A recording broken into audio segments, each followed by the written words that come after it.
the first time Edith Rhodes left a basket of food at the gate of the Garrett ranch. She told herself it was simply the neighborly thing to do, and she very nearly believed it. The spring of 1882 had come to Colton Creek, Texas, with a cruelty that felt almost personal. The rains had been stingy, arriving in short bursts that left the red dirt too hard for easy plowing, and the creek running lower than most old-timers could remember seeing it in April.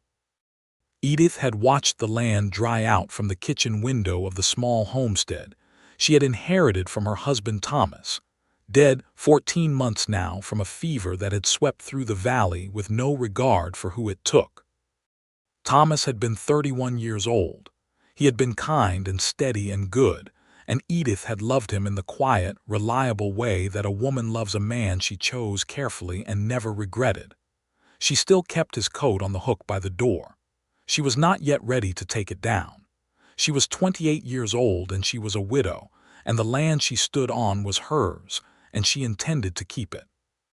That was the sum total of her plan in those early weeks after the frost broke. Survive, plant, keep the land. Her nearest neighbors to the west were the Garrett operation, a proper working cattle ranch that ran about 400 head across rolling pasture land that Charles Garrett had been building up for 7 years. She knew him mostly by reputation, the way you know a man you have exchanged words with at church on Sundays and at the general store in town when the seasons changed.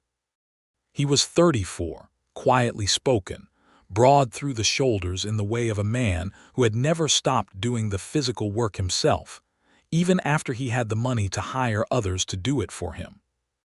He kept a crew of 8 cowboys, and she had seen them riding the fence line that bordered her property on the north and west sides, their silhouettes dark against the pale sky in the early morning when she was out feeding her chickens. It was the chickens that started it, in a way. She had more eggs than she could use or sell, because Thomas had always intended to expand the flock into a proper operation, and he had bought 3 dozen laying hens the autumn before he got sick. Edith had kept them all alive through the winter, partly because she could not bear to reduce anything else, and now she had more eggs than her small household could reasonably consume. She baked. She cooked. She found that cooking filled the hours in a way that was useful, and kept her hands busy and her mind from sliding too far into the dark quiet that waited for her at the edges of exhausted evenings. She started baking bread on Tuesdays. Then she started making corn cakes and salt pork sandwiches, and wrapping them in cloth alongside hard-boiled eggs and whatever preserves she had left from the previous autumn. She made enough for herself, and then, almost without thinking clearly about the decision, she made more. She made enough for a crew. The first basket she left at the Garrett Gate post was on a Tuesday morning in the middle of April. She rose before the sun, baked 2 loaves of bread, wrapped 8 portions of salt pork between thick slices with a scraping of mustard from the last of her jar, packed 8 hard-boiled eggs, and put a small crock of apple butter in the center of the basket with a cloth over the top to keep the dust off. She walked the half-mile to the fence line in the blue-gray before sunrise, hung the basket on the post where the gate latch sat, and walked back home without once looking behind her to see if anyone had noticed. She told herself it was practical. The crew worked hard in the spring heat, and men who ate well worked better, and a well-run neighboring ranch was good for everyone in the valley. She told herself it was the Christian thing to do. She told herself it was Thomas's eggs and Thomas's grain and Thomas's apple trees that had made the butter, and that Thomas had always been generous with neighbors.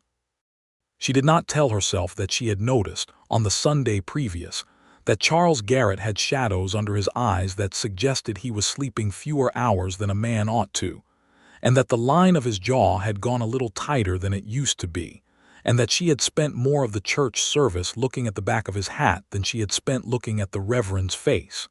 She said nothing to him. She left the basket. She went home and fed her chickens. On Wednesday morning she came out at sunrise and the basket was back on the post, folded cloth tucked neatly inside it, the crock washed clean. No note, No word. She picked the basket up and carried it home and set it on her kitchen table and looked at it for a while, and then she began to plan what she would put in it the following Tuesday. That was how it began. Charles Garrett noticed the basket the first morning. He noticed it because his foreman, a lean, weathered man named Del Hutchins who had been riding cattle since before Charles could walk, came in at breakfast and set the basket on the cook's work table with an expression of careful neutrality that Charles recognized as the expression Del wore when something had happened that he was not sure how to classify. "Found this on the gate post," Del said. Charles looked at the basket. He looked at the cloth folded over the top. He lifted the cloth and saw the bread and the eggs, and the salt pork portions wrapped in paper, and the crock of apple butter nestled in the center like something precious. He knew immediately who had made it.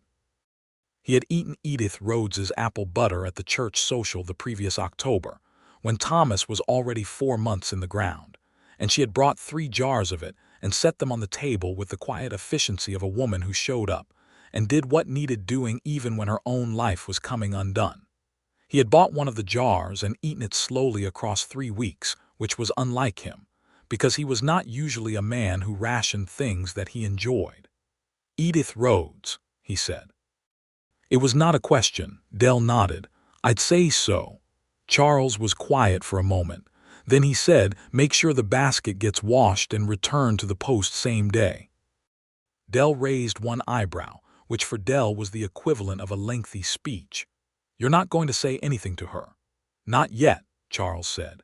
He was not sure why he said it that way, not yet, as if he were making a plan rather than simply observing a courtesy. He told himself he wanted to see if it was a single gesture or something more. He told himself he did not want to embarrass her by making too large a thing of what might have been a small impulse. He told himself a great many things in the following days, and none of them were quite the whole truth.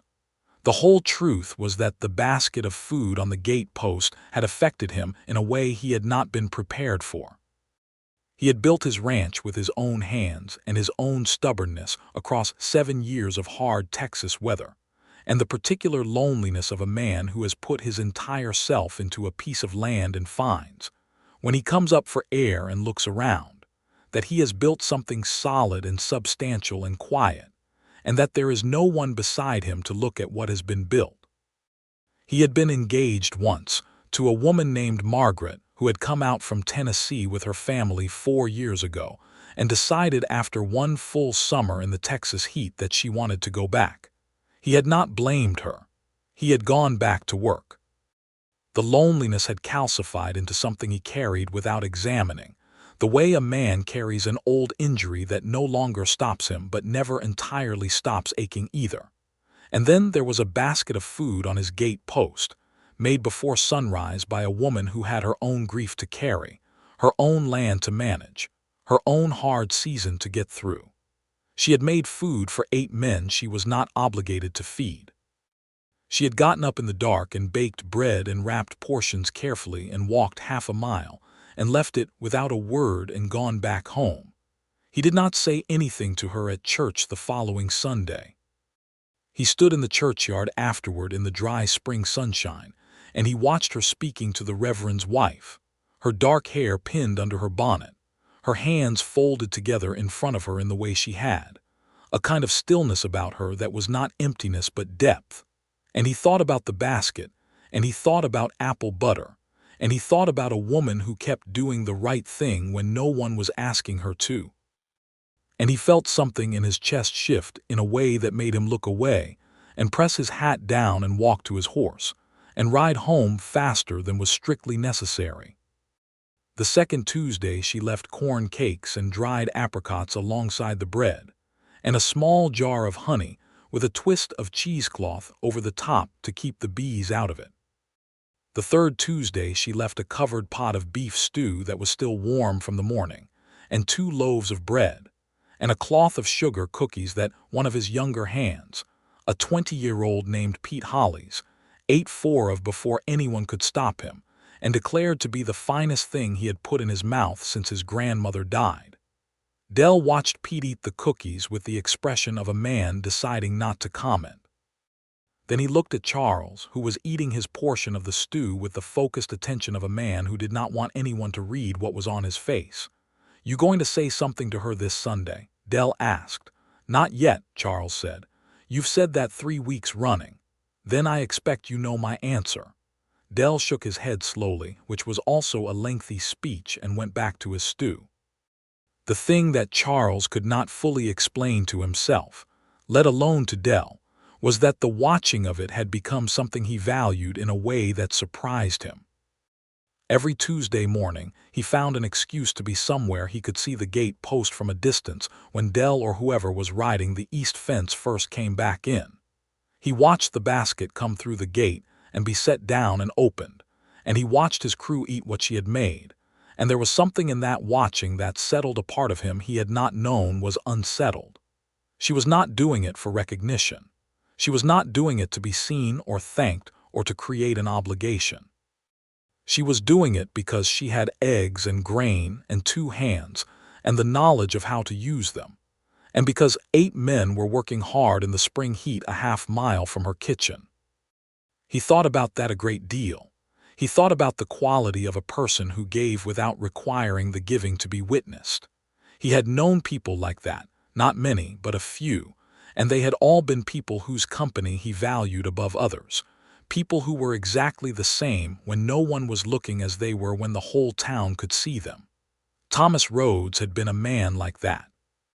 He had helped Charles pull a calf out of the mud on a cold November morning 3 years ago without being asked, just ridden up and gotten off his horse and gotten into the mud. And afterward, he had said only that it looked like the calf needed an extra set of hands, and Charles had said yes it had. And they had both gone back to their respective sides of the fence line, understanding each other a little better than before.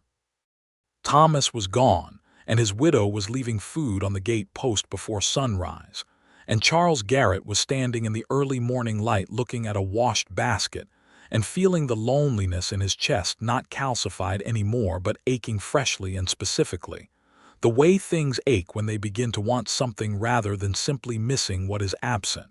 He said nothing. He waited. He washed the basket and returned it, and he did not know entirely what he was waiting for, except that it felt important not to rush it, not to put a name to it too quickly and perhaps frighten it into silence. By the 5th week, the crew had begun to regard Tuesday as something close to a small holiday. Dell had quietly organized a rotation, so that whoever was riding the fence nearest to the Rhodes property on Tuesday mornings would make a point of checking the gate post on the way back. Pete Hollis had taken to announcing the contents of the basket with the enthusiasm of a man reading from Scripture, and a hand named Cord, who had been riding for Charles for 4 years and who spoke perhaps 24 words in any given week, had been overheard telling Pete that the widow's corn bread was better than anything he had eaten in the whole of his adult life, which for Cord constituted an extraordinary statement. Charles heard all of this, and he watched all of this, and on the 6th Tuesday morning he got up before sunrise and saddled his horse and rode to the fence line himself. He arrived just as the sky was going from black to the deep bruised blue that comes before dawn, and he pulled his horse up short because Edith Rhodes was at the gate post, and she had not yet left. She was arranging the basket on the post, and she had not heard him coming because the ground was soft from the bit of rain they had finally gotten on Monday, and he sat very still on his horse, and he watched her for a moment in the last of the dark. She was wearing a coat that he thought might have been her husband's, too large in the shoulders, the sleeves turned back at the cuff. Her hair was loose under a simple kerchief, dark and long down her back. She was moving the basket to the most stable position on the top of the post, with the careful attention of a woman who wanted it to stay put in the morning wind, and she was so entirely herself in that moment, so thoroughly and without performance the person she was when no one was looking, that Charles felt something in his chest come completely undone, the way a knot loosens not with a tug but with a slow and steady release of tension. He cleared his throat softly because he did not want to startle her with the sound of his horse. She startled anyway. She turned quickly and looked at him, and the expression that crossed her face in that first unguarded second was complex in a way he would think about for a long time afterward. There was surprise, and then there was something that was not quite embarrassment but was adjacent to it, the look of a person who has been seen doing something they intended to do privately. And then, as she steadied herself, there was a composure that came back over her features like water smoothing after a stone, and she stood straight and looked at him and said nothing. He got off his horse. He stood on the other side of the fence from her for a moment, and then he opened the gate and came through, because standing on the other side of the fence from her felt wrong. "Mrs. Rhodes," he said. "Mr. Garrett," she said. Her voice was steady, but he could see her hands gripping the edge of the gate latch with more force than was necessary. "I know it's been 6 weeks," he said. "I should have said something before now." She looked at him very directly, the way she had of looking at things, and she said, "You don't owe me anything, Mr. Garrett. I left the basket for your crew. They work hard and the spring has been long."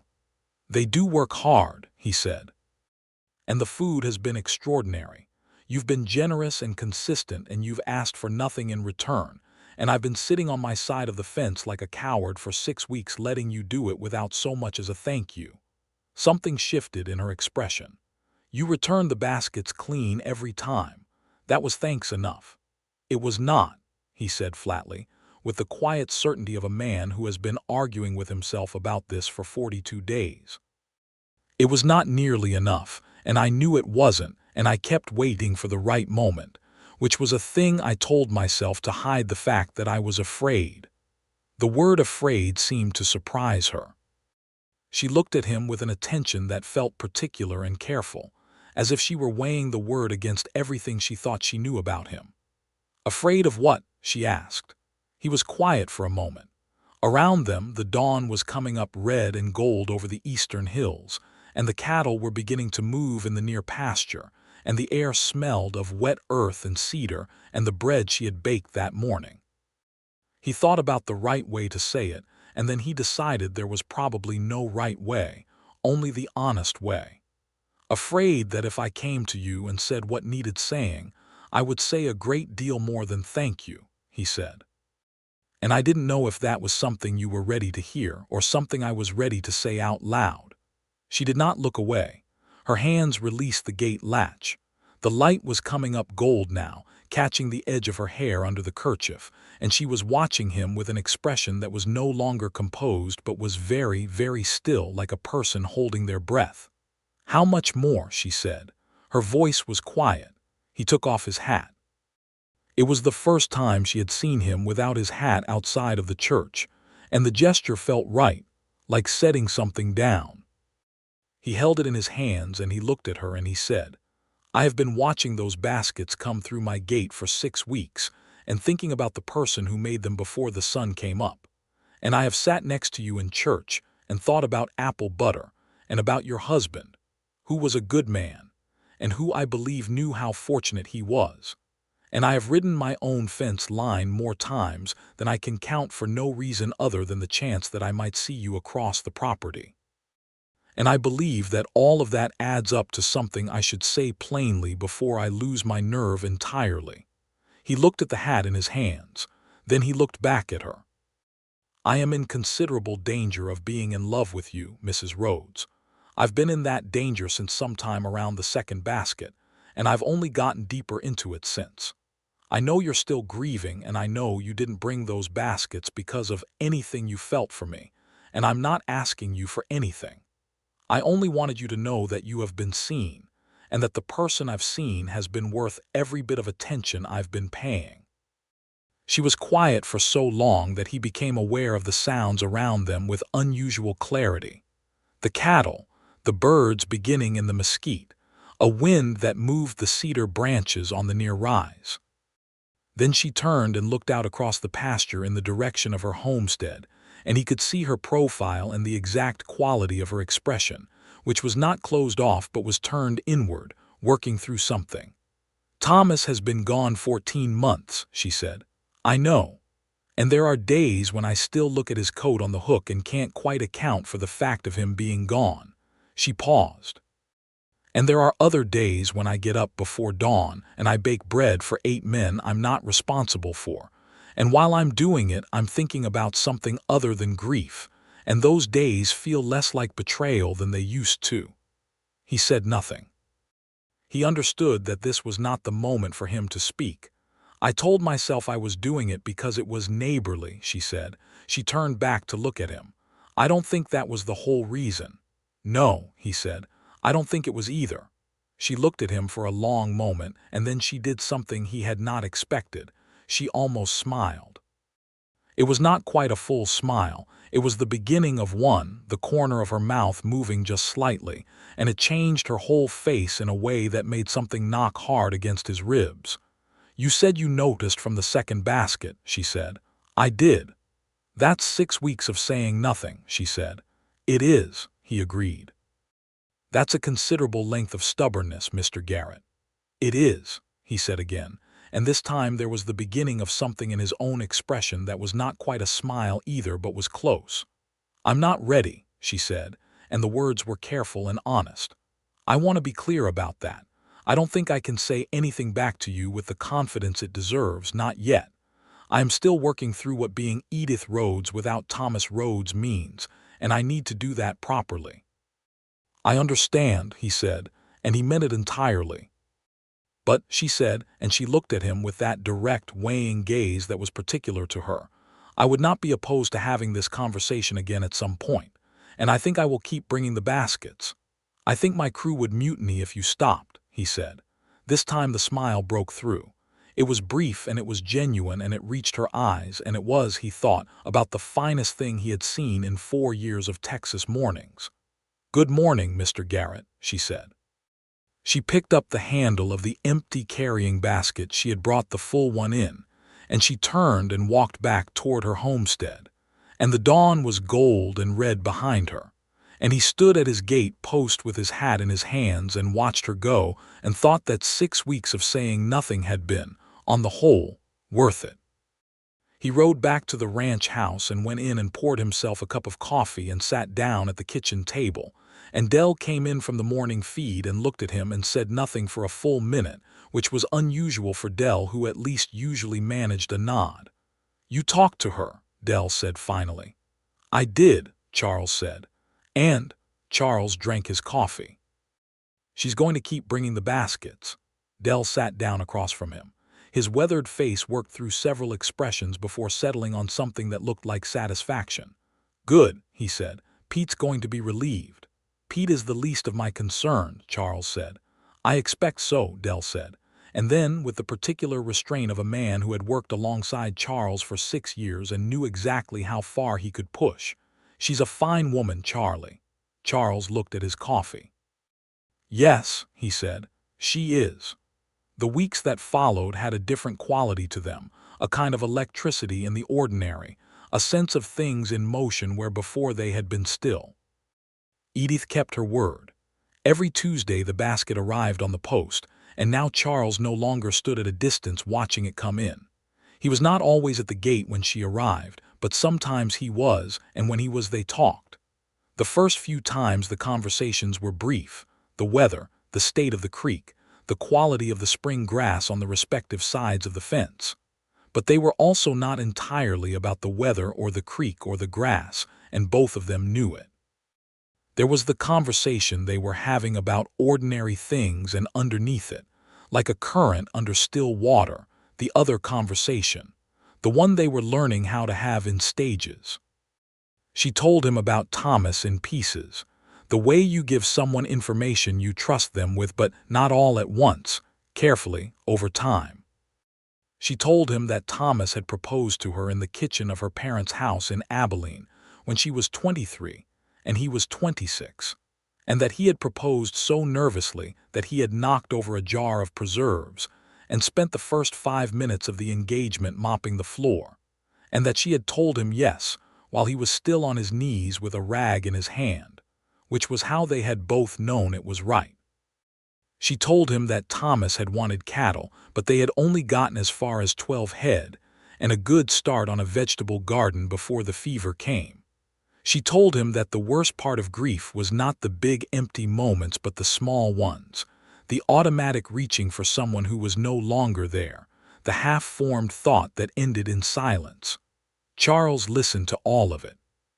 He listened the way he did most things, with his full attention and without hurry, and when she was done saying what she needed to say, he did not offer comfort in the form of words that minimized it. He said, when she told him about Thomas and the preserves, that it sounded like a man who was entirely himself even in his best moments, and she had looked at him with an expression that was complex and grateful, and he had understood that he had said the right thing. He told her about the ranch, about the 7 years of building it, about the winter he had lost 30 head to a cold snap and nearly given up and instead bought 12 more with the last of his savings, and told himself that if the spring was bad, he would sell and go back east. And the spring had been the best in 5 years, and he had never gone back east and never regretted it.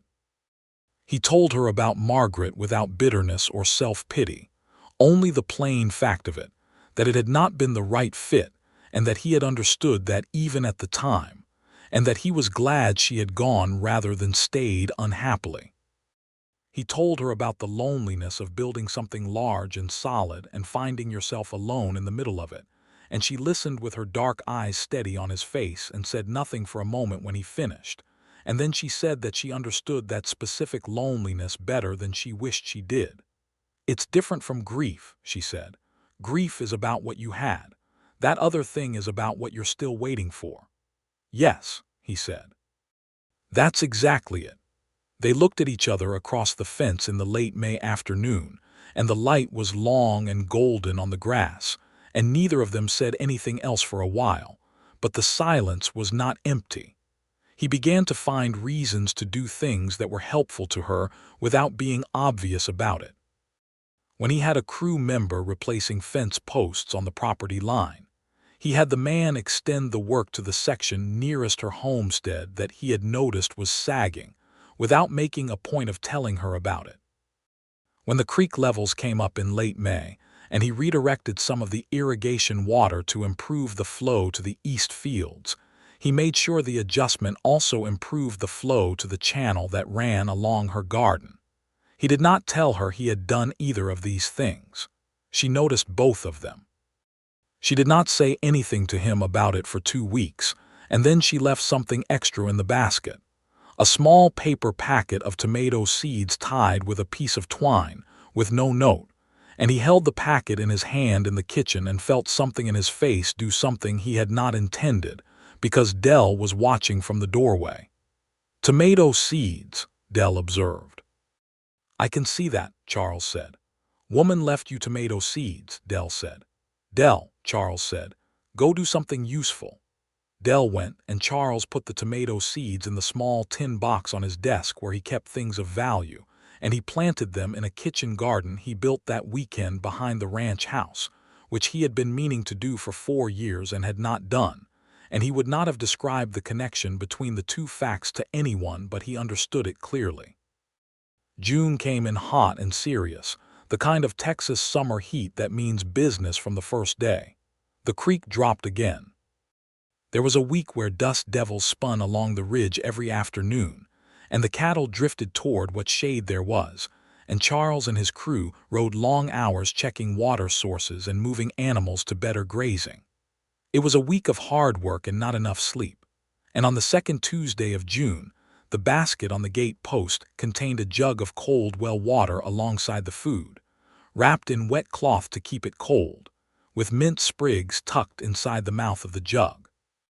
It was such a simple and specific and thoughtful gesture that Pete Hollies held the jug for a moment and said, "That woman is something else." And Dell said, "Yes, she is, and don't you forget it," with a firmness that Pete wisely did not question. Charles drank the water and tasted the mint, and thought about a woman who noticed what was needed and provided it without being asked. Not once, not as a grand gesture, but week after week, adapting to what the season required, paying attention to the actual conditions of the actual world, and responding to them with practical generosity and no expectation of return. He thought about what kind of life a person like that built, what kind of partnership a person like that would be, and he thought about it in a way that was no longer hypothetical, but had become something he wanted with a clarity that surprised him with its precision. On the last Sunday of June, after church, he asked her if she would be willing to ride out with him to the North Ridge to see the view from there, which was very fine at sunset, and he said he understood if she preferred not to, and she said yes, she would like that. They rode out in the long summer evening, her on the brown mare she kept and him on his gray, and they climbed the North Ridge through the cedar and the live oak, and came out on top where the land opened up in every direction, the wide flat of the valley below them and the hills rolling away to the west, the sky going pink and orange above the distant ridge, and the first stars coming out in the east. It was the kind of view that reminded a person why they had come to Texas in the first place, the scale of it, the sense of being very small inside something very large and very beautiful. They sat their horses side by side on the ridge in the fading light and did not speak for a while, and it was a comfortable silence, the kind that does not need to be filled because the company is sufficient. "I've been thinking," she said. "I have as well," he said. "I think I've been afraid," she said, "not of you, of what it means to want something new when the thing you had was good and you're still sad about losing it." "Those can both be true at once," he said carefully. "I know they can," she said. "I've been working out how to hold both of them. It's taken some time." "Take all the time you need," he said. "I'm not going anywhere." She turned to look at him then in the last light of the June evening, and her expression was open in a way he had not seen before, the composure still there, but no longer between them, no longer a thing she was holding against the world, but a thing she was setting down here with him. "I don't think I need very much more time," she said. "I think I've needed to say it out loud to someone, and hear them say it was all right to be both things at once. To still be sad about Thomas, and also to be sitting on this ridge, very much wanting to know what you are going to do next." He looked at her for a long moment. The stars were properly out now, and the moon was coming up fat and golden over the eastern hills, and the night was warm and full of the sound of crickets and the distant lowing of cattle. "What I would like to do next," he said, "with your permission, is to come and call on you properly. Sunday afternoons, if that suits. And to bring you things from the ranch occasionally, because your garden is a great deal larger than my garden and my apple trees are a great deal fewer than yours, but I have more cattle than I know what to do with, and I suspect you've been missing beef." She laughed. It was a full laugh, sudden and genuine, and it startled a night bird out of the cedar below them. He had not heard her laugh before, not really, not like that, and it was one of the finest sounds he had ever heard in his life. "That is a very practical proposal of courtship," she said. "I am a practical man," he said. "You are," she agreed, "and I find that I don't mind it at all." She looked back at the valley below them, still smiling. "Yes, Mr. Garrett, Sunday afternoons would suit very well." "Charles," he said, "if it's agreeable." She looked at him with that particular quality of attention. "Edith," she said, "if it's agreeable." "Very," he said. He rode her home in the dark, and they said good night at her gate, and he rode back to his ranch in the moonlight feeling lighter than he had in 4 years, and the gray horse moved easily beneath him, as if it too understood that the night had gone well. The courtship, once it was named and acknowledged, unfolded with the unhurried deliberateness that was characteristic of both of them. Sunday afternoons became the fixed point of the week, an anchor that the rest of the days arranged themselves around. Charles came to her homestead in the early afternoon after church, and they sat on the porch in the summer heat with cold water or lemonade, which she made from the small store of lemons she ordered from the general store in town. And they talked the way people talk when they are trying to know each other well, rather than simply know each other at a surface that will serve for company. He learned that she had come to Texas from Abilene with Thomas when she was 25, that she had 2 sisters still in Kansas, that she had been the best student in her schoolhouse and had wanted to teach school, but had loved Thomas more than she had wanted to teach, that she was reading her way through a small collection of books she had brought from Abilene and had supplemented from the lending shelf at the general store, and that she had opinions about what she read that she offered without apology and expected to be engaged with rather than agreed with automatically. He found that last quality particularly valuable.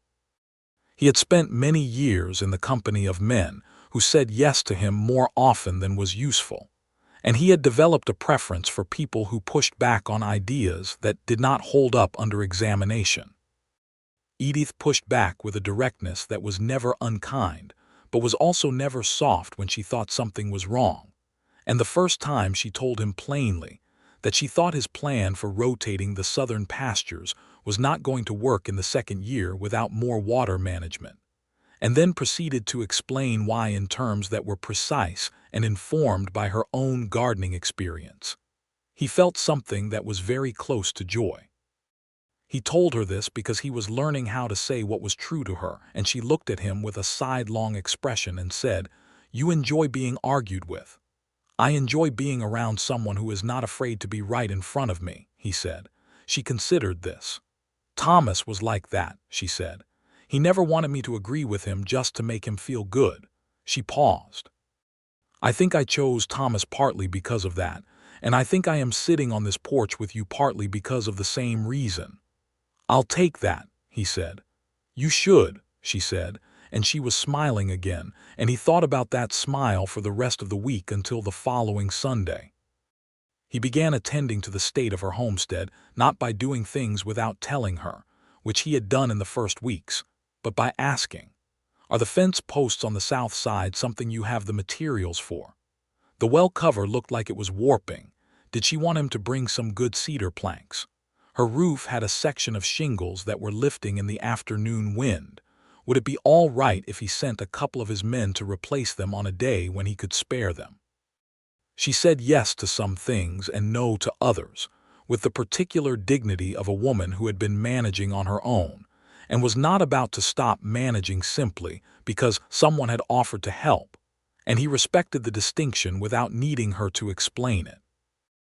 Dell watched all of this from the comfortable vantage of a man who had been hoping for exactly this development for at least 3 years, ever since he had first noticed that Charles tended to find reasons to be on the east side of the property on Sunday mornings, when the Rhodes family was driving their wagon past on the road to church, and he said nothing about it to anyone except Pete Hollis, who was 20 years old and romantic in the earnest, uncomplicated way of young men who have not yet had their hearts broken, and who declared that the whole business was the finest thing happening in the county that summer, which was not perhaps saying much given that the competition was primarily the cattle prices and the creek levels, but Pete meant it sincerely. The summer deepened and the courtship deepened with it. There were evenings when Charles stayed past the point of propriety, and they sat on the porch in the dark talking until the moon was high. And there were afternoons when they rode the property line together, and she showed him what she was planning for the fall garden, and he told her about the young bull he was considering buying from a rancher in the next county. And they talked about it, the way people talk about a future that is understood to be shared even before it has been explicitly named. He kissed her for the first time on a Sunday afternoon at the end of July, on the porch in the long light of the evening, after a conversation about nothing in particular that had trailed off into one of their comfortable silences. And she had looked at him, and the quality of the silence had changed, and he had leaned toward her, and she had not moved away, and it was brief and quiet and entirely right. And afterward she had looked at him with an expression that was open and warm and also a little raw. The way new things look, and she had said, "I have been waiting for that for some time," and he had said, "I should have done it sooner," and she had said, "No, the timing was right," and he thought that she was probably correct about the timing, as she tended to be correct about most things. August brought the hardest heat of the year, and also something else, a problem that had been building at the edges of the valley and now came fully into view. There was a man named Broward, Curtis Broward, who had come into the county 3 years ago with money from somewhere that no one was entirely clear about, and who had been buying land aggressively, and not always through means that were entirely straightforward. He had approached Edith twice in the spring with offers for her homestead, and she had declined both times, and he had nodded in the way of a man who was not accustomed to being told no, but was willing to wait. In the first week of August, Edith received a letter from the county land office stating that her property was under review for a filing discrepancy in the original deed, and that if the discrepancy was not resolved within 30 days, the property would be subject to seizure and resale. The letter was official-looking and legal-sounding, and it frightened her in a way she did not entirely show, but Charles saw it in her face on the Sunday afternoon he came to call, and she handed him the letter without a word and sat back in her chair with her hands folded tight in her lap. He read the letter twice. Then he put it down on the table between them and he said, "This is Broward." "I think so too," she said. "But thinking so and proving so are different things." "I'm going to ride to the county seat tomorrow," he said. "I want to look at the original filings." "You don't have to," she said. He looked at her steadily. "Edith," he said, and the way he said her name with a firmness and warmth together made her look back at him with her whole face. "I know I don't have to. I am going to anyway." She held his gaze for a moment and then she nodded once, and that was the end of that particular discussion. He rode to the county seat the next morning, taking Dell with him because Dell had a memory for documents and figures that was better than most lawyers. And they spent the better part of the day in the land office going through the original deed filings for the Rhodes homestead, which had been filed by Thomas in 1879 under the Homestead Act. What they found was what Charles had suspected. There was no genuine discrepancy. The original filing was clean and complete and properly witnessed. What there was, filed 6 weeks prior, was a challenge document submitted by a land agent named Sivers who was known in the county to work primarily for Curtis Broward, citing a minor notation error in the survey description that amounted to a compass bearing written as south-southwest, rather than the more precise notation that had been standard practice, an error that was present in roughly a third of all homestead filings in the county, and had never previously been used to challenge a title.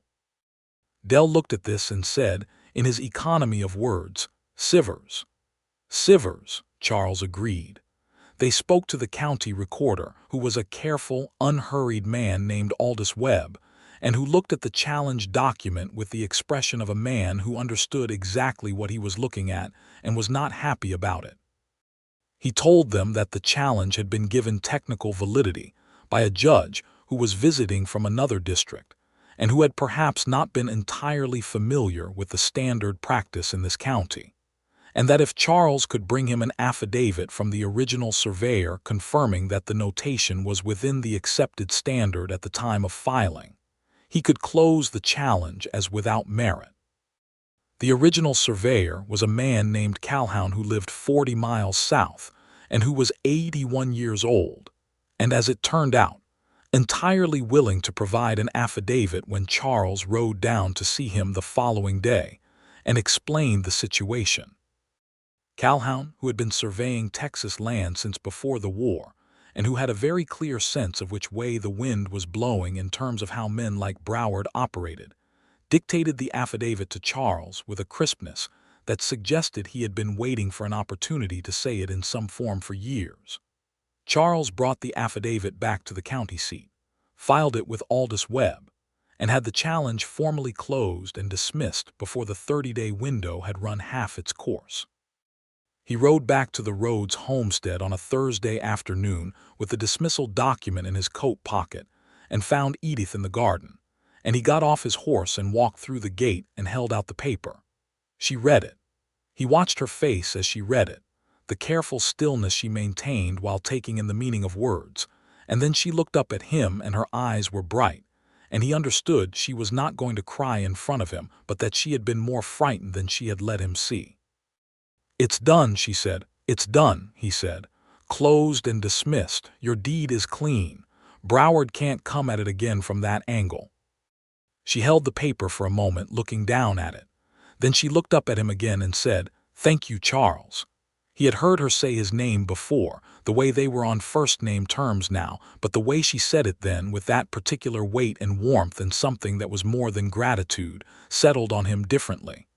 "You would have found your way to it yourself," he said. "Maybe," she said, "but it would have taken longer and cost more, and I would have been alone in it." She folded the paper neatly. "I am not taking that for granted." "I know you're not," he said. She looked at him for a long moment, and then she said, with that directness that was one of the things he valued most about her, "I want to talk to you about something." "All right," he said. She set the paper on the porch railing and she said, "I have been thinking about what I want my life to look like. Not in the way I was thinking about it a year ago, where the primary concern was simply continuing, but actually thinking about what I want." He waited. He had learned when to wait with her, and this was one of those moments. "I want this land," she said. "I want to keep it and work it and make something of it that Thomas would have been proud of, and I want company in that. I want a person beside me who will be there in the mornings and in the difficult seasons and in the ordinary days, and I want that person to be you, Charles. I have wanted that for some time now, and I am done being cautious about saying it." He stood on the other side of the porch railing and looked at her, and the late August light was long and bronze on everything, and the garden she had built was green and thriving behind her, and she was entirely herself, standing in the middle of her own life and telling him what she wanted. And he thought that he had never in his life been more grateful for anything than he was in that moment for the fact that he had gotten off his horse at a gate post in the early morning 6 weeks after she first left the basket there. "I was going to ask you properly on Sunday," he said. "I had it planned." "Ask me now," she said. He came around the railing and he stood in front of her, and he looked at her face in the August light and he said, "Edith Rhodes, I would like very much for you to be my wife. I want to build something with you here, on this land and on mine, and I want to be the person beside you in the mornings and in the difficult seasons and in the ordinary days, and I believe we could make something very good together if you were willing." She said yes.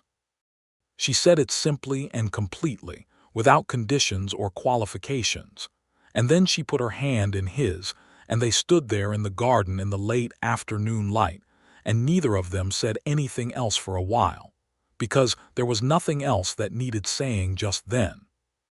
They were married on a Saturday morning in October in the small church in Colton Creek, with the Reverend and the whole of the town in attendance, because in a small town a good wedding is something everyone feels they have been waiting for, and this one in particular had been visible to anyone paying attention all summer. Dell stood up for Charles, which he did in the same way he did most things, quietly and well. Edith had a friend from Abilene, a woman named Clara who had made the journey by stage to be her attendant, and Clara cried through the whole ceremony with the wholehearted enthusiasm of someone who had been worried about Edith for a long time and was relieved. Pete Hollis cried also, which he denied afterward, and which Dell witnessed with an expression of benign amusement. Edith wore a dress she had made herself from pale blue muslin, and her dark hair was pinned up with small white flowers from her garden, and Charles stood at the altar watching her walk toward him down the center aisle of the church, and felt the specific quality of a man who has arrived somewhere he was not sure he would ever get to, and finds it exactly as good as he had hoped. After the ceremony there was a gathering in the churchyard, tables brought out with food that half the town had contributed to, because that was the way of a community like Colton Creek, where people still understood that a celebration was a collective thing, and that the appropriate response to a good marriage was to feed everyone. Edith's pies were on the table alongside everyone else's contributions, and Pete Hollis ate 2 slices of the apple one and declared it better even than the cookies, which was saying something. They went back to the ranch house that evening, Charles's ranch house, which was a good solid structure with 4 rooms and a proper kitchen, and a porch that ran the length of the front, and had a view of the Cedar Hills that Edith had admired the first time she saw it.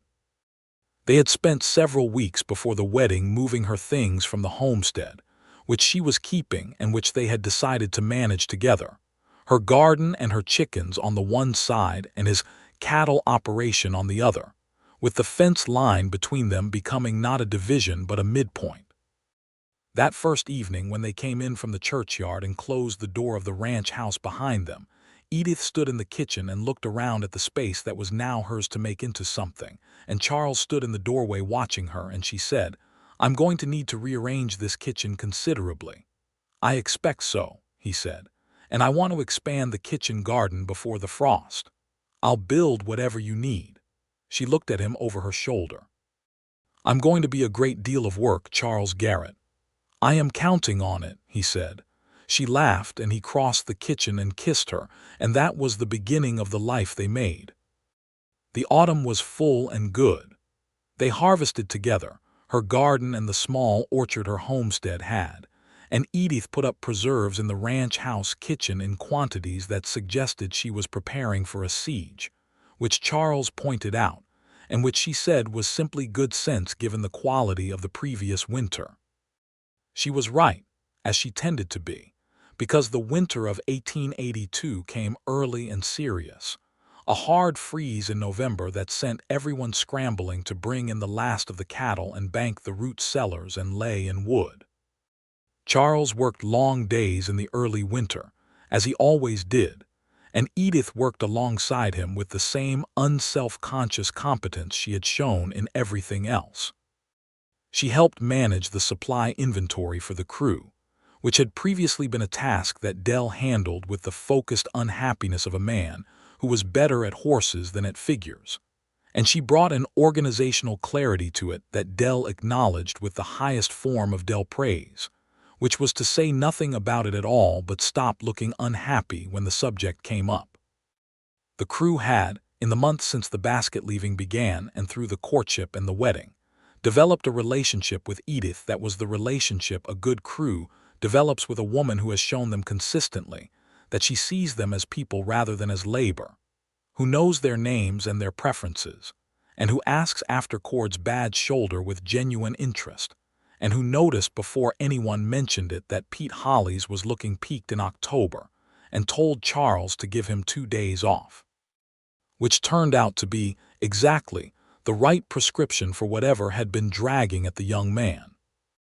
They were loyal to her in the specific, practical way of men who respect a person for what they do rather than what they say, and Charles watched this and valued it because he understood that a ranch, more than most things, required the people in it to be on the same side. The winter evenings were long, and Charles found that he had not previously understood what he had been missing in the evenings. He had always worked in the evenings, or sat with a book, or gone over the accounts, and all of those things had been adequate. Now there was Edith at the other end of the table with her own book or her sewing, and the lamp between them, and the fire going, and the particular quality of a silence that is populated with another person's presence, and is therefore not actually silent at all, but is full of warmth and breathing and the small sounds of a life shared. He had not known it would feel so different. He had understood intellectually that it would be better, but understanding a thing intellectually, and knowing it in the body as you sit across a kitchen table from a person you love in a winter evening, were not the same thing at all. He told her this one evening in December, coming at it somewhat sideways as he sometimes did with the things that felt most true, and she put down her book and looked at him across the lamp with an expression that was warm and specific and a little bit wondering. "I know what you mean," she said. "I spent a long time not realizing what was missing, and then I spent a long time knowing it was missing and not knowing if I would ever have it again, and now it's here and I keep noticing it, the way you notice light after dark." "Yes," he said, "that's exactly it." She reached across the table and put her hand on top of his, and he turned his hand over and held it, and they sat like that in the lamplight until the fire needed banking for the night. January brought deep cold and the isolation that was part of winter on the Texas range, and also the news, quiet and certain, that Edith was carrying their first child. She told him on a morning when the ground was hard with frost and the light was thin, and she was standing at the kitchen window with her coffee. And she said it in the direct way. She said most things, without drama, but with a quality of warmth in her voice that told him everything about how she felt about it. He stood in the kitchen doorway for a moment, and then he crossed the kitchen in 2 steps and he held her, standing at the window with her coffee, and he did not say anything for a long moment because the feeling was too large for words, and he did not want to reduce it by rushing to name it. "Are you all right?" she said, her voice a little muffled against his shoulder. "I am considerably better than all right," he said. She laughed. He could feel it against his chest, and he thought that there was very little in his life that had prepared him for how full it was possible for a moment to be. Standing in his kitchen in January with frost on the window and his wife in his arms and a child on the way. And the thought that 6 months ago he had been getting up every day to ride his fence line alone, and coming in at night to a quiet house, and eating his supper in silence. And that the distance between those 2 lives was a basket left on a gate post before sunrise. A woman who had gotten up in the dark and baked bread for men she was not required to feed. The accumulated weight of 100 small, unrequested kindnesses that had in the end changed everything. He told her this, holding her in the kitchen in the January morning, and she listened, and then she said, "I think I was trying to reach you. I didn't know it was what I was doing, but I think on some level I was." "You reached me," he said. "Eventually you let yourself be reached," she said. She pulled back to look at him with a smile in her eyes. "After 6 weeks. I've been told that was a considerable length of stubbornness." "It was," she said. "Don't do it again." "I will do my best," he said. Spring came again, the second spring of their marriage, and it was a better spring than the previous one. The rains coming in the right amounts at the right intervals, the creek running clear and steady, the grass coming up green and thick in the pastures. Charles had bought the young bull he had been considering, a fine red animal that he had spent the winter deliberating on with the seriousness he brought to all significant decisions, and the spring calving was going well, the herd growing in the reliable, steady way that indicated a well-managed operation rather than luck. Edith's garden at the homestead, now managed with the help of a young woman from town named Rosa who came 3 days a week, was expanded and producing in earnest, and the chickens had been properly organized into a small commercial operation that sold eggs to the general store in Colton Creek. She managed all of this from the ranch house, riding over to the homestead several times a week, moving through her days with the particular efficient contentment of a person who is doing what they are suited to and knows it. Her shape was changing visibly by March, and the town of Colton Creek regarded this with the warmth and mild intrusiveness of a community that takes its role in the lives of its members seriously. The Reverend's wife, a woman named Mrs. Faraday, who was the primary organizer of all social events and the unofficial repository of all community information, made a point of checking on Edith at church every Sunday, with a thoroughness that was genuinely kind and also thoroughly comprehensive in the information it extracted. And Edith handled this with the graceful patience of a woman who understood that being a member of a community meant accepting its attention along with its support. In the first week of May, on a Tuesday morning, Edith rose before dawn and went to the kitchen. Charles heard her and came to the doorway and found her at the kitchen table with flour and her mixing bowl, round and confident and fully 8 months along, her hair loose, working in the early morning quiet. "What are you doing?" he said, though he could see very clearly what she was doing. "Baking," she said. "It's 5 o'clock in the morning." "I know what time it is," she said pleasantly. "I have been awake since 4.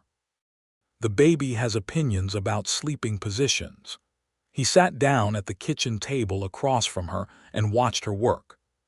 She was making corn cakes, the same recipe she had brought to his gate post 14 months ago, and the kitchen smelled of warm grain, and the early morning dark outside the window was just beginning to go blue. "You're making the basket," he said. She looked up at him with a small smile. "Dell mentioned that Pete has been asking about it," she said. Pete Holly's had apparently, with the complete transparency of a 21-year-old who had no guile whatsoever, mentioned at supper the previous week that he missed Tuesdays the way they used to be, which everyone at the table had understood completely, and no one had commented on directly. Dell had relayed this information to Charles with the neutral tone of a man delivering a factual report, and Charles had mentioned it to Edith without particular intent, and here she was at 5 in the morning making corn cakes. "You don't have to," he said. "I know I don't have to," she said, with an emphasis that was familiar and affectionate. "That is generally the point." He got up and poured them both coffee and brought the cups back to the table and sat down again, and they were quiet together in the early morning kitchen while she worked, the fire in the stove going, the blue dark outside the window, the small sounds of the ranch coming slowly awake.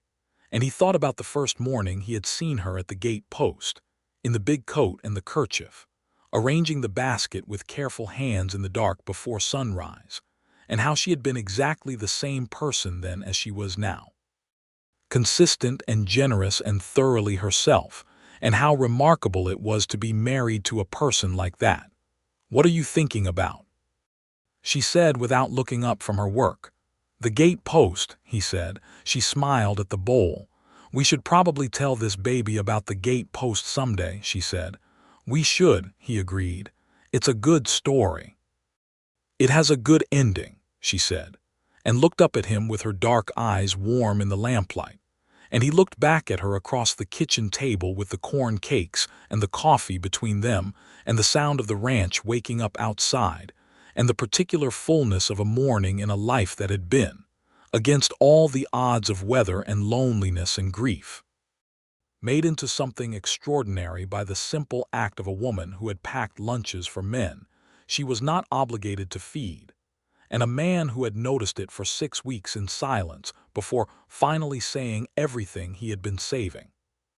The child came in June, at the end of a long day when the summer heat was at its most serious, and Edith had spent the afternoon sitting on the porch with a book she was not really reading, and Charles had spent the afternoon finding reasons to stay close to the house without being obvious about it, which Dell noticed and found more amusing than he expressed. Clara came back from Abilene for the birth, arriving 3 days before the baby and staying 3 weeks after, and she and Mrs. Faraday organized the event with the combined efficiency of a military campaign. It was a boy. He came into the world in the early hours of a June morning, loud and emphatic, with Charles's gray eyes and Edith's dark hair, and a general quality of determination that suggested he intended to make his presence known at every opportunity. Charles held his son in the first gray light of the morning and was unable to speak, which was not entirely unlike him but was more absolute than usual, the words simply not available, and Edith watched him from the bed with exhausted clear eyes and said, "Well, Garrett men tend toward silence anyway." He looked at her and she looked at him, and it was the kind of moment that holds entire lives in it, and he said, "He's extraordinary," which was not sufficient but was also entirely true. They named him Thomas Charles Garrett for 2 good men, and if anyone in Colton Creek had any thoughts about the naming they kept them where they belonged, which was in their own hearts. It was a right name for a right reason, and the town understood it as such. The summer deepened around them, the baby growing with the rapid enthusiasm of new things, and Edith recovered with the same purposeful efficiency she brought to everything.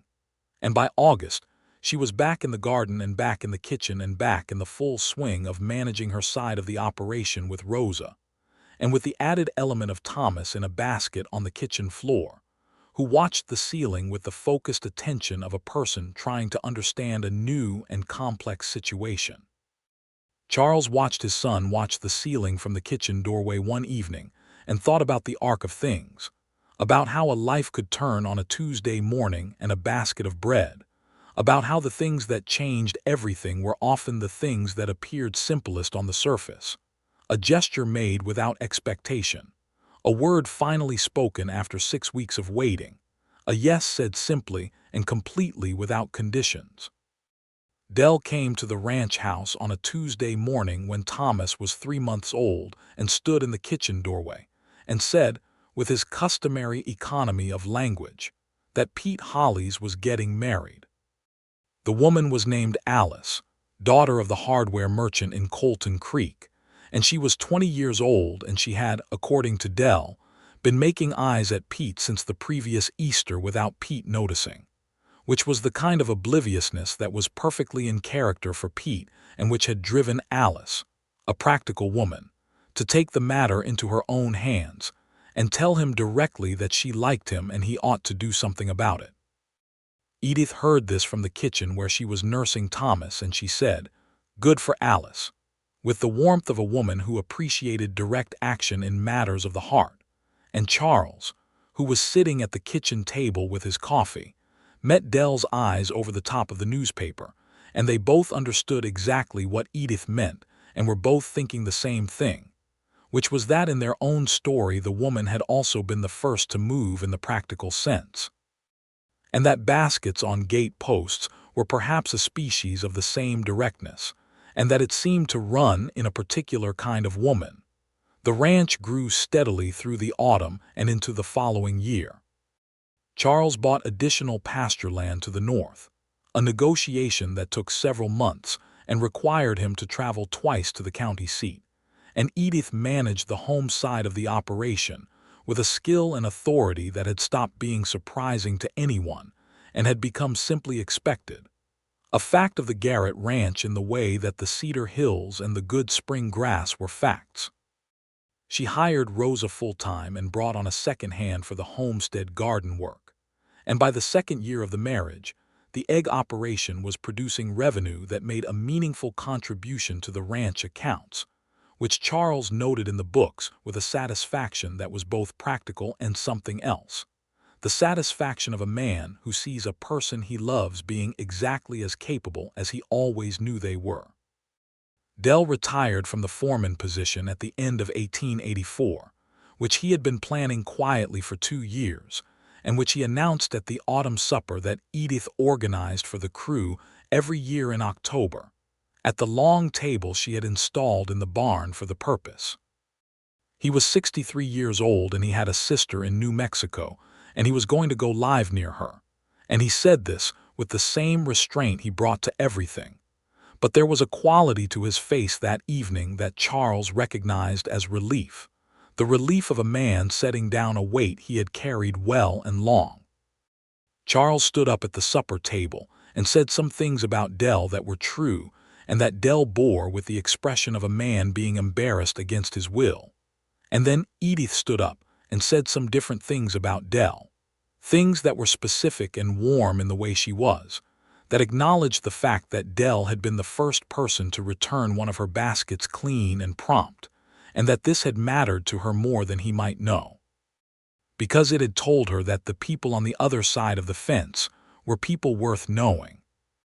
Dell looked at his supper plate during this speech with great attention, and when Edith sat down he said, into the general emotion of the table, "Best corn cakes in the county," which was all he said, and which was sufficient.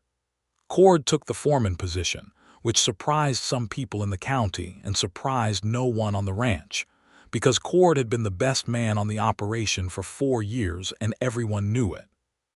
His promotion was accompanied by approximately 9 additional words on the subject from Cord himself, which maintained his average. The Colton Creek they lived in was not a perfect world.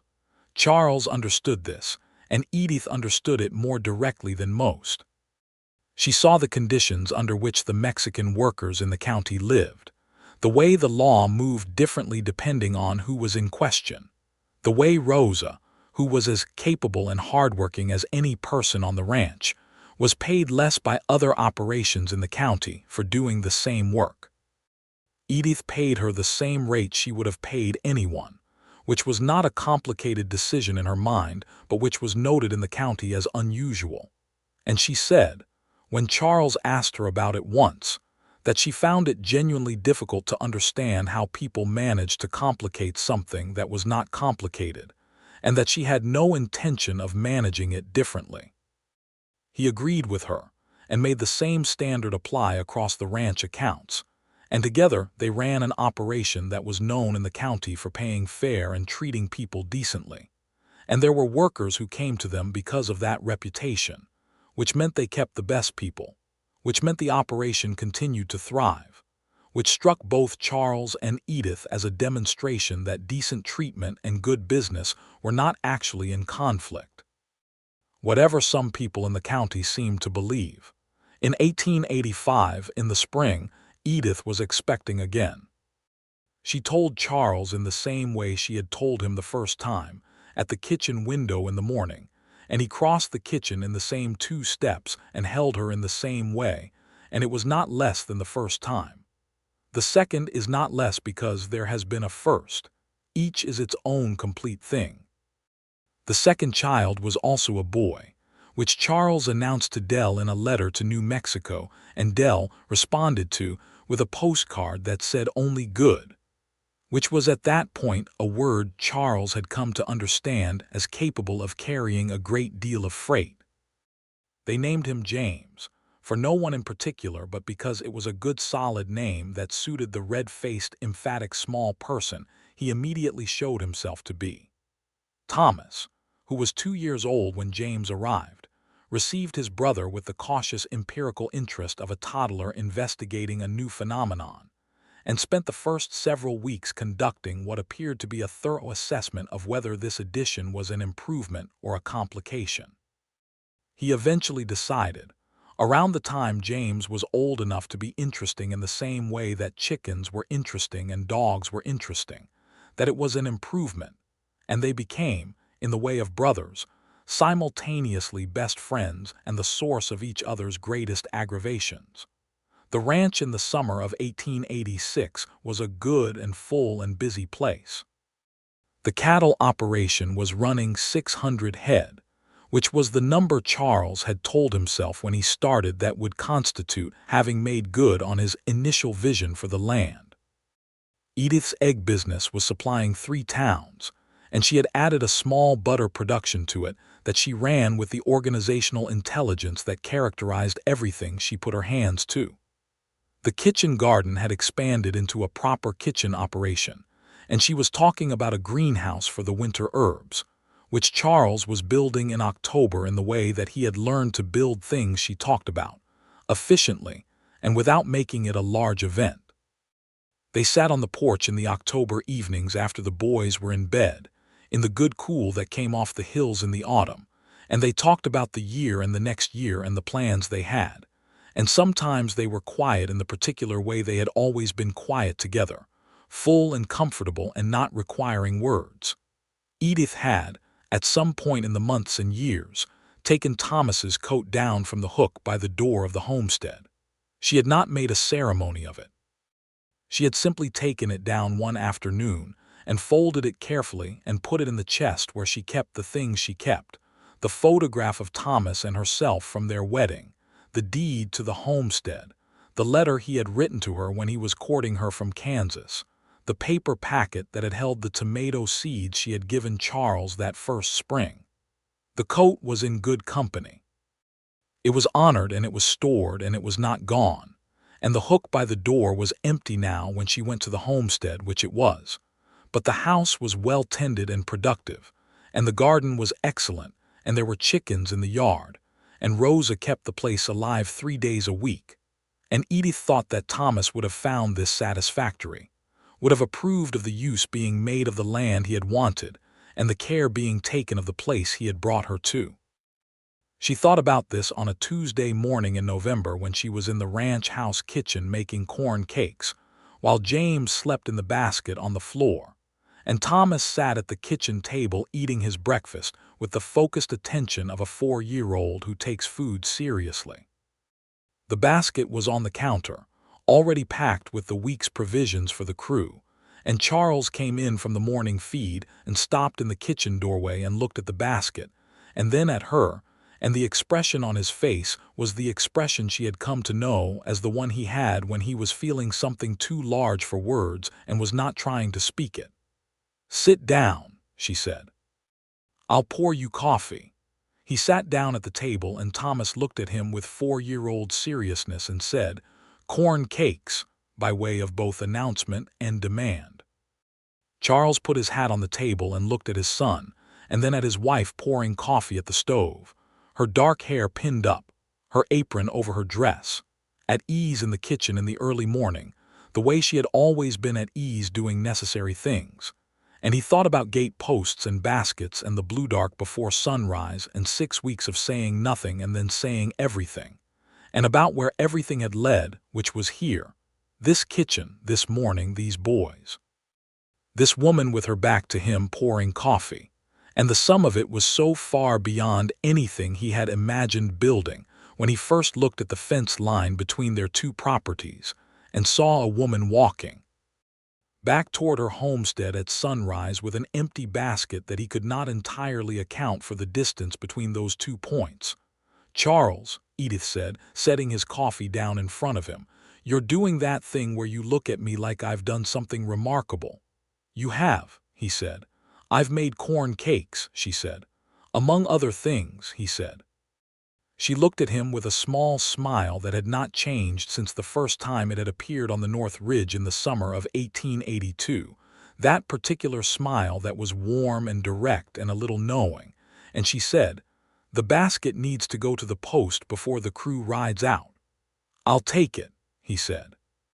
"You will not," she said. "I will take it. I have taken it every Tuesday for 3 years, and I see no reason to stop." "I'll walk with you," he said. She considered this for a moment. "All right," she said. "Eat your breakfast first." He ate his breakfast, and she finished packing the basket, and Thomas ate his corn cakes with great seriousness, and James slept in his basket, and the kitchen was warm from the stove, and the sun was just coming up through the east window. And then Charles put on his coat, and Edith put on her coat, and she picked up the basket, and he held the door, and they went out into the good cold November morning together, leaving Thomas in Rose's care, and walked the half-mile to the fence line side by side through the frost-stiff grass, with the sky going gold above the cedar hills.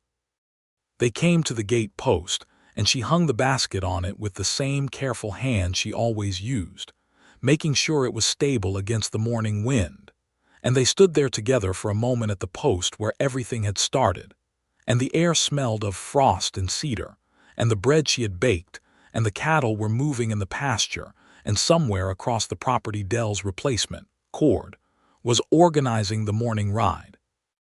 And the world was ordinary and extraordinary in the way it tends to be when you are standing exactly where you are supposed to be. "Do you remember the morning you came to the gate?" she asked. "I think about it often," he said. "What were you thinking?" "That morning, when you rode up and saw me."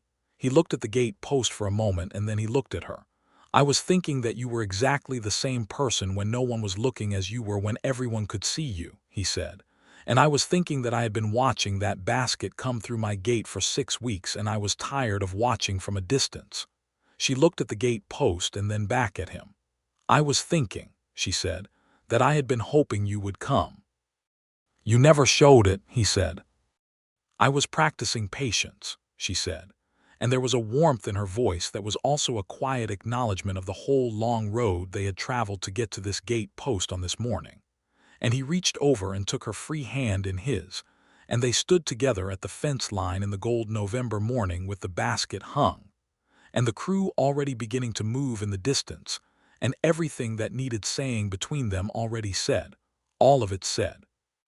Every word and every gesture and every Tuesday morning and every Sunday afternoon and every silence that was full of presence and every conversation that reached toward the truth, all of it accumulated into the life they were living, which was a good and full and real life, and which had started with a basket left without a word, and which would continue, God willing, for a great many more Tuesday mornings, for a great many more seasons, for all the ordinary, extraordinary days still coming toward them through the wide gold Texas light. Thomas Charles Garrett the younger did eventually learn about the gate post, as his parents had agreed he should. He was 6 years old when his mother sat him down on the porch in a summer evening and told him the story, and he listened with the careful attention he brought to things that seemed important. And at the end he said, with the seriousness of a child encountering an idea for the first time, "You left food for people because they needed it. Because they were working hard and it seemed like the right thing," Edith said. Thomas thought about this. "And Papa noticed." "He noticed," she said. "And then he said nothing," Thomas said, with a quality in his voice that was the beginning of the particular slightly exasperated affection he would carry for his father's specific brand of patience for the rest of his life. "For 6 weeks," Edith said. "And then he said everything," Thomas said. He looked at his mother. "What did he say?" Edith looked out across the pasture toward the fence line and the gate post visible in the late summer light, and she said, "He said he had been paying attention. He said that the kind of person who does the right thing when no one is watching is the kind of person worth everything." She paused. "He said he was in considerable danger of being in love with me." Thomas thought about this with the earnest concentration of a 6-year-old processing large concepts. Then he said, "That is a good thing to say." "It is," she agreed. "I'm going to say things like that," he said, with the confident certainty of a child who has just decided something. "I hope you will," she said. "I hope you will also not wait 6 weeks to say them."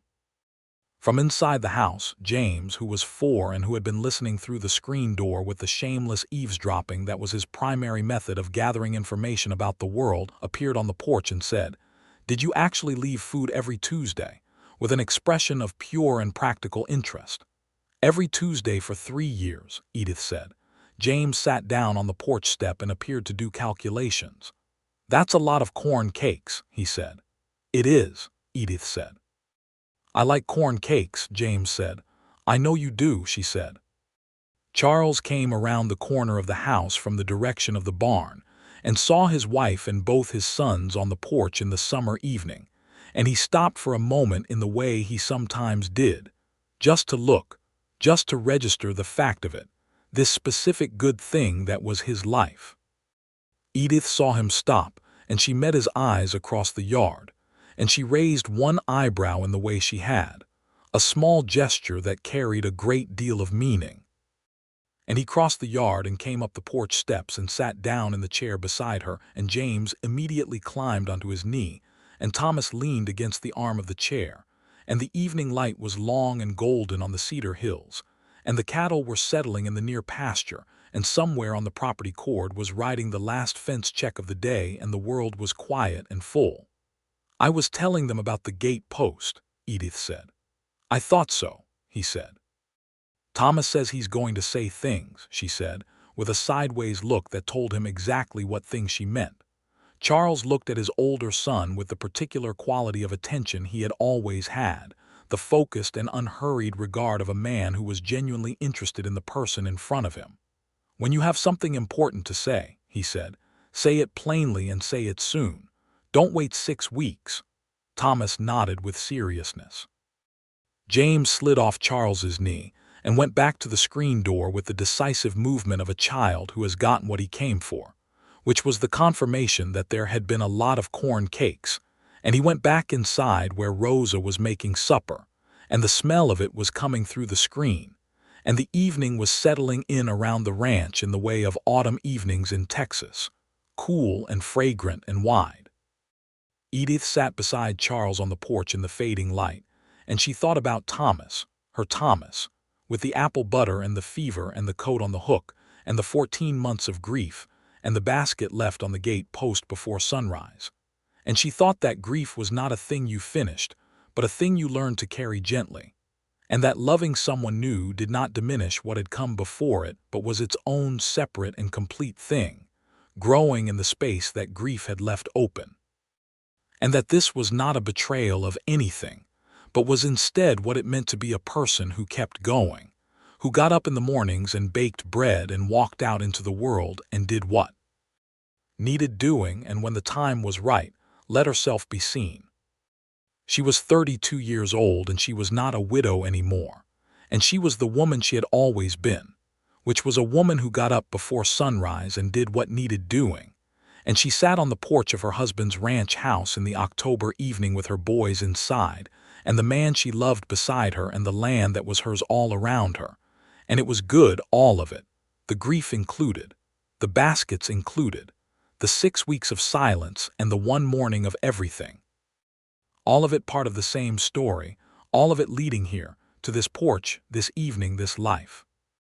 Charles reached over and took her hand the way he had taken it at the gate post that November morning, without ceremony, simply because it was the right and natural thing to do. And she let him hold it, and they watched the last light go off the Cedar Hills, and the stars come out over the Texas night. And the story they had made together was not finished, but it was settled, rooted in good ground. Growing steady and strong the way things grow when they are given the right conditions, and the right amount of care, and the particular grace of two people who understood, without having to say it again, that what they had built together was worth everything they had been through to build it. The stars came out one by one above the ranch, above the fence line and the gate post, and the Cedar Hills and the wide dark pastures, above the good solid house with the lamp in the window and the boys inside, and Rosa singing something soft in the kitchen. And the night settled over Colton Creek and the land around it with the vast and impartial peace of the Texas sky, which had looked down on grief and longing and stubborn silence and baskets left in the dark, and words finally spoken and vows made and children born and seasons weathered, and which continued to look down now on two people sitting on a porch holding hands in the dark, which was a small thing in the scale of the sky and an enormous thing in the scale of a life, and which was, in the end, exactly enough.